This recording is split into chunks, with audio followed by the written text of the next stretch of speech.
15 წლის ბიუჯეტ ჩვენმა მომდევნო სტუმარმა, მე მგონი არ ვწდები ეს 100-ია თუ არა, თინა ხიდაშელი გვეტყვის. ის ახლა ჩვენი სტუმარია კოალიცია ქართული ოცნების წევრი და ასევე რესპუბლიკური პარტიის წევრი. საღამომშვიდობისა, მადლობა რომ იღებთ გადაცემაში მონაწილეობას. საღამომშვიდობისა დიანა, მივესალმები მაყურებელს და მიხარია ძალიან ეთერში რომ გხედავ ისე. დიდი მადლობა. თქვენ ხართ თუ არა იმ დეპუტატებს შორის, რომელსაც ხმა მისცა ბიუჯეტს? დიახ, მე იმ დეპუტატებს შორის ვარ, რომელმაც ხმა მისცა ბიუჯეტს, ისევე როგორც საპარლამენტო უმრავლესობის ყველა წარმომადგენელმა. და ამიტომ ვართ დეპუტატები გაყოფილი უმრავლესობად და ოპოზიციად, რომ უმრავლესობა ანუ სახელმწიფო გუნდი პასუხისმგებლობას იღებს ქვეყნის მართვაზე, მათ შორის მთავარ დოკუმენტზე ქვეყნის, რასაც სახელმწიფო ბიუჯეტი ქვია, ოპოზიცია კი ამ პასუხისმგებლობას არ იღებს და ეს არის ბუნებრივი და ნორმალური პროცესი. თქვენ ჩვენი სტუმარი ხართ ბიუჯეტის თემაზე, მაგრამ არა ბიუჯეტის შინაარსზე და ამ დოკუმენტის შინაარსზე. ჩვენ უბრალოდ დაგვაინტერესა, მე პირადად მაქვს ასეთი კითხვა, ურთიერთობის რა წესები მოქმედებს ახლა უმრავლესობაში, იმიტომ რომ ჩვენ ყველას კარგად გვახსოვს მოსმენების გასაღების თემასთან დაკავშირებით რესპუბლიკელების უარი, ასე ვთქვათ, თქვენ არ მიეცით, არ დაუჭირეთ მხარი კანონ პროექტს, რომელიც უმრავლესობის დიდი ნაწილისთვის იყო მისაღები. ანუ რა წესრიგია დღეს უმრავლესობაში? თქვენ გაქვთ თავისუფლება, რომ დაუჭიროთ ზოგიერთ კანონს მხარი ან არ დაუჭიროთ, ანუ როგორ ხდება ეს გადაწყვეტილების მიღება? კი, არაფერი არ შეცვლილა აბსოლუტურად. ჩვენ ეს თავისუფლება ყოველთვის გვქონდა, ისევე როგორც კოალიციის ნებისმიერ სხვა სუბიექტს. ჩვენ შეთანხმებული ვიყავით და ვართ ფუნდამენტურ პრინციპებზე, სადამფუძნებლო დეკლარაციაზე, რომელთაც შეიქმნა ქართული ოცნება. კოალიცია ქართული ოცნება, ისევე როგორც ნებისმიერ ქვეყანაში ნებისმიერი მმართველი კოალიცია, ეს არ არის ადამიანების ერთობა, რომლებიც ამა თუ იმ კოალიციებში შედიან. არამედ ეს არის ის დოკუმენტი, რომლითაც იქმნება ხოლმე კოალიციები, მოლოდინები მოსახლეობას, სწორედ ამ დოკუმენტების შესაბამისად ექნება და არა იმის მიხედვით, ვინ უკეთ მეტყველებს ან ვის როგორი ფერის თვალები აქვს. ანუ ფუნდამენტურ საკითხებში შედის 2015 წლის ბიუჯეტი არის ისეთი, როგორცაც თქვენ ისურვებთ და ის კანონ პროექტი, უკვე კანონი, რომელსაც თქვენ მხარი არ დაუჭირეთ, ეწინააღმდეგებოდა ამ, ასე ვთქვათ, დეკლარაციას. ბიუჯეტზე გითხარით უკვე და ხეიგივე უნდა გავიმეორო, ბიუჯეტი არის იმ ტიპის დოკუმენტი, ეკუთვნის იმ ტიპის საკითხებს, სადაც ან ხარ ხელისუფლებაში და ან ხარ ოპოზიციაში.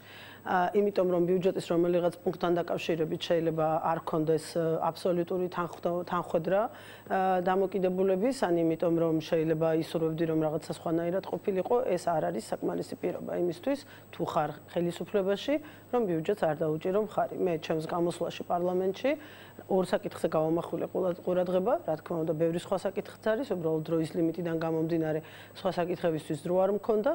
რაზეც მე ვისურვებდი, რომ ბიუჯეტში სხვანაირად ყოფილიყო ეს ასახული, მაგრამ კიდევ ერთხელ ვამბობ, ეს არ არის საკმარისი პირობა იმისთვის, ჩემთვის პირადად, როდესაც ვუყურებ 2015 წლის ბიუჯეტს, რომას მხარი არ დაუჭირო, მით უმეტეს მაქვს აბსოლუტური ნდობა იმ ადამიანების, ვისაც მაგალითად იმ კონკრეტულ შემთხვევაში ჩემი კითხვები თუ მოსაზრება ეხებოდა, რომ ისინი ყველაფერს გააკეთებენ ამ საკითხების მოსაგვარებლად, იცის ალბათ საზოგადოებამ, როგორც ვიცი, გაშუქდა იმ დღეს პარლამენტის ხდომა, ეს ეხებოდა ჩვენს დიპლომატიურ მისიებს, რომელთაც ძალიან სერიოზული პრობლემები აქვს და ლამის ბომჟები არიან შემდეგ. მათ სერიოზული პრობლემები აქვს და მე ვფიქრობ, რომ განსაკუთრებული მხარდაჭერა ჭირდებათ მათ შორის საბიუჯეტო თვალსაზრისით ბუნებრივია, იმისათვის რომ მათი მდგომარეობა გაუმჯობესდეს, როდესაც უცხოეთში ხარ ოჯახს მოწყვეტილი, იქ ძალიან ბევრი ფაქტორი ერთვება, დაზღვევა არ არის ერთადერთი თემა, მაგალითად იგივე ბავშვების განათლება, იმიტომ რომ ოჯახებით არის ეს ხალხი წასული და ბევრ ქვეყანაში ჩვენ ვიცით, რომ განსაკუთრებით არა ფართო მოხმარების საერთაშორისო ასპარეზზე ფართო მოხმარების ენოვან ქვეყნებში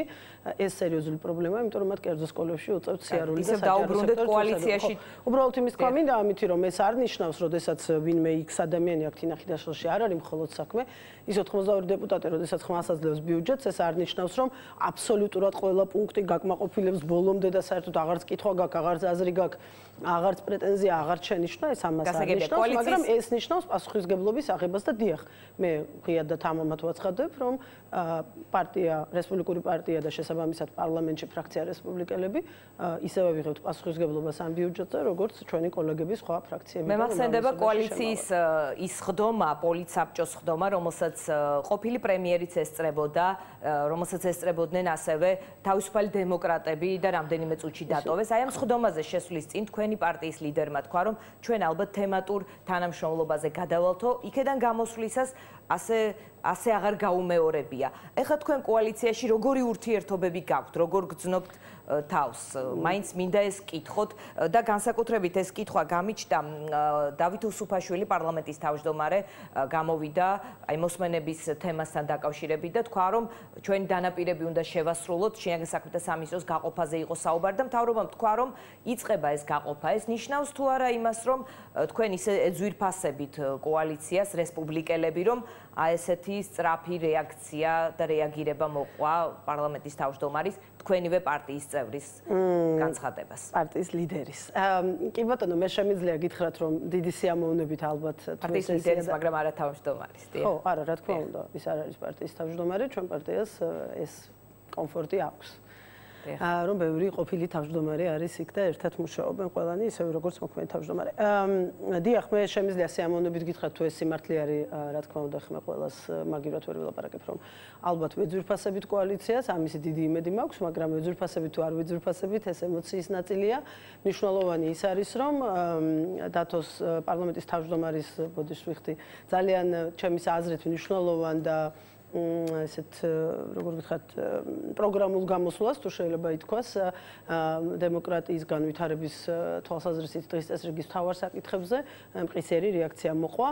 ეს არ არის მხოლოდ იმით გამოწვეული, რა თქმა უნდა, ვის ვინ ეძვირფასება, გამოწვეული არის მათ შორის იმითიც, რომ მე ვფიქრობ, ეს იმ ტიპის რეფორმაა, რომელშიც ცოტა დავაგვიანეთ, არსებობდა ობიექტური, სუბიექტური მიზეზები, აბსოლუტურად მეც ვიზიარებ იმას, რომ არსებობდა მათ შორის ობიექტური მიზეზებიც ამ რეფორმის არაპირველი დღიდან დაწყების, თუმცა აი იმ დოკუმენტში, რომელზეც იცის საზოგადოებამ, თქვენც ხართ ინფორმირებული დიანა, რომელიც ჯერ კიდევ 2 თვენახევრის წინ, 3 თვის წინ გაუგზავნეთ ჩვენ კოალიციას, ამაზე საჯაროთაც გაკეთდა შემდეგ ჩვენი მხრიდან განცხადება. მისი რაღაცა ვერსია უფრო შემცირებული მედიითაც გამოქვეყნდა, თუმცა ის რა თქმა უნდა არ არის სრულყოფილი და ადეკვატური იმის. მე ჩართულობას ითხოვთ მუშაობაში. ანუ გაქვთ ეს თქვათ პრეტენზია, რომ არ ხართ ბოლომდე ჩართულები ქვეყნის მშენებლობაში, მოდი ასე ვთქვათ, ანუ ჩვენ ვითხოვდით 3 თვის წინ იმ დოკუმენტში, რომელიც 25 გვერდიანია და მოიცავს პრაქტიკულად ყველა სეგმენტს სახელმწიფოებრივი ცხოვრების, რასაც ჩვენის აზრით რეფორმირება ჭირდება და ახალი ეტაპის და ახალი სიცოცხლის დაწყება კოალიცია ქართულ ოცნებას თავის ქმედებებში.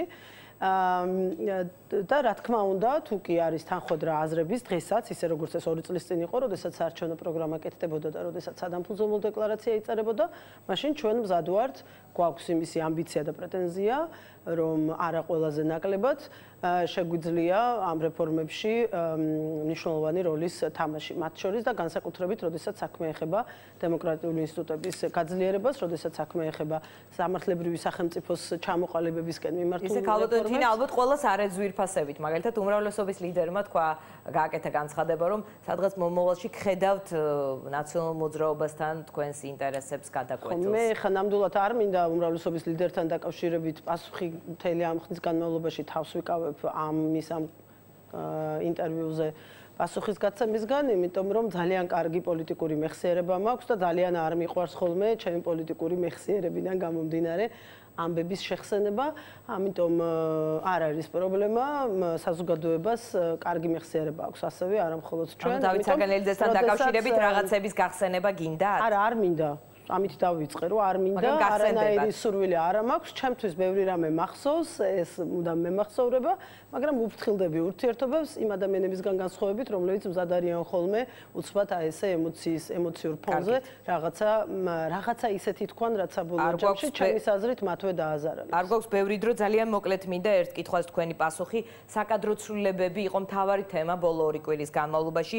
როგორ ფიქრობთ, ეს იყო ყოფილი პრემიერის უკმაყოფილების შედეგი მოქმედი პრემიერის მისამართით? ასე შეაფასებთ თუ არა ამ ცვლილებების მე ასე არ უყურებ ამ ცვლილებების კონტექსტს, არც ერთი ყოფილი მოქმედი პრემიერის ან სხვა რომელიმე თანამდებობის პირის გუნდების, კლანების, რაც ახლა ძალიან პოპულარული თემა არის საქართველოში.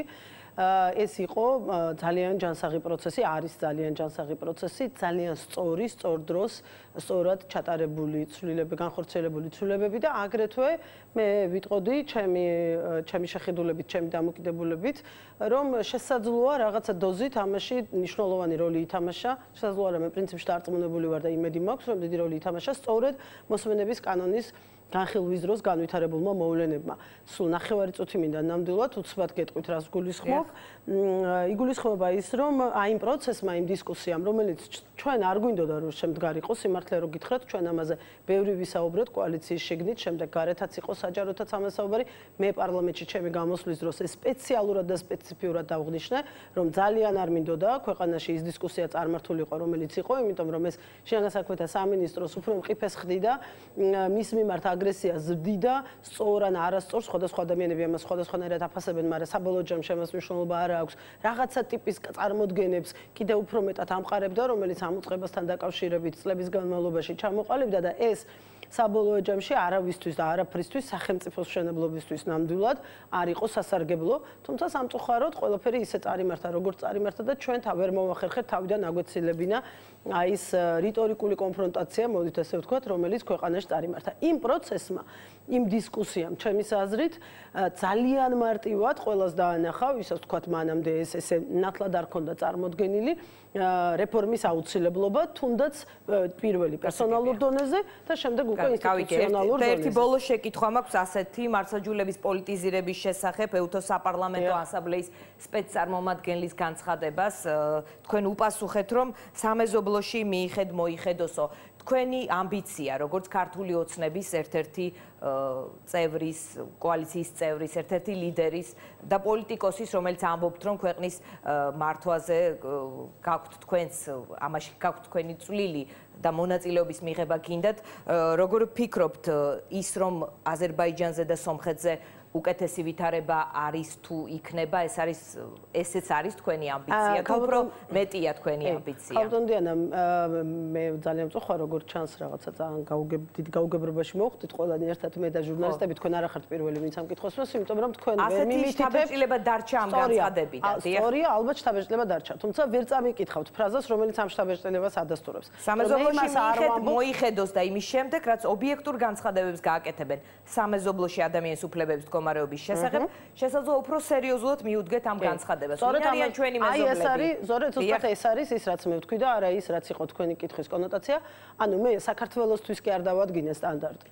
საქართველოს კი არ შევადარეთ ჩვენ სამეზობლოს. ის კი არ ვთქვით საქართველოში უკეთესია ვიდრე აზერბაიჯანში ან სომხეთში და ამიტომ მოდით მე რეგულაპარაკეთ. მათი ობიექტურობა დააყენე კითხვის. მისი ობიექტურობა დავაყენე კითხვის ნიშნის ქვეშ და ეს არის ძალიან მნიშვნელოვანი სხვაობა. იმიტომ რომ როდესაც ბატონი სუარესი დღეს 2014 წლის დეკემბერში სამხრეთ კავკასიაში არის ის წარმომადგენელი ეუთოსი. ის რომ იყოს ნებისმიერი სხვა პოლიტიკოსი, რა თქმა უნდა, მე ამას არ ვიტყოდი. იმიტომ რომ ის რომ იყოს ჩვეულებრივი პორტუგალიის პარლამენტის წევრი დეპუტატი და მორჩა, რა თქმა უნდა, მას აქვს ექნებოდა სრული თავისუფლება ჩემი გადასახედიდან, იმაზე გაეკეთებინა აქცენტი და მხოლოდ იმაზე გაემახვილებინა ყურადღება, რასაც ჩათვლიდა საჭიროდ. მაგრამ როდესაც ხარ სამხრეთ კავკასიაში წარმომადგენელი და არც ერთი სიტყვა არ გითქვამს, არც ერთი სიტყვა არ გითქვამს იმაზე, რაზეც დღეს მთელი მსოფლიო ლაპარაკობს, რითიც შეძრულია მთელი დემოკრატიული სამყარო, ნებისმიერი საერთაშორისო ორგანიზაციის დასკვნა, განცხადება, მოწოდება, 10 დეკემბრის მანიფესტები წავიკითხოთ და მაინც მიხეილ სააკაშვილი შეგაწუხებს მე და ესე წერა სწორედ ჩემს კომენტარში ვიტოვებ უფლებას, რომ ცოტა არასერიოზულად მიუდგე ასეთ განცხადებას. ხაზგასმით ვამბობ, ჩემი სტანდარტი არ არის ჩვენი სამეზობლო. ჩემი სტანდარტი არ არის არც აღმოსავლეთ ევროპა, რომელშიც რა თქმა უნდა ვითარება გაცილებით უკეთესია ვიდრე საქართველოში. ჩემი სტანდარტი არის დიდი ბრიტანეთი, ჩემი სტანდარტი არის ამერიკის შეერთებული შტატები, ქვეყნები, სადაც დიახ არის პრობლემები, მაგრამ სისტემური, ინსტიტუციური პრობლემები აღარ არსებობს. მაგრამ კიდევ ერთხელ ვამბობ, რომ ეს არ არის ეს არ ეხება ბატონი სუარესის განცხადებას, იმიტომ რომ მისგან მე ველოდები ობიექტურობას და მხოლოდ ამ დროს შემიძლია რომ ვიყო ადეკვატური ამ განცხადებების მიმართ. გასაგებია, ძალიან დიდი მადლობა. მადლობა. ეს არ არის ოცნება დიანა, ჩვენ ამას მივახცევთ, მე გარწმუნებთ, იმიტომ რომ ის ინიციატივა, რაც ახლა შსს-თან და საერთოდ სამართალდამცავებთან დაკავშირებით არსებობს, და დღის წესრიგშია იმ გამოსვლაში თქვენ გახსოვთ ალბათ პარლამენტის თავმჯდომარე, მათ შორის პროკურატურის რეფორმაზეც ისაუბრა. მე გარწმუნებთ, რომ საბჭოთა კავშირს საქართველოში ერთხელ და სამუდამოდ დავასრულებთ, რომელიც მიხეილ სააკაშვილმა ვანოსთვის NKVD-ს შექმნით თავის დროზე უკან დაგვიბრუნა. ამიტომ გასაგებია, ძალიან დიდი ყველაფერი კარგად იქნება. დიდი მადლობა, თინა ხიდაშ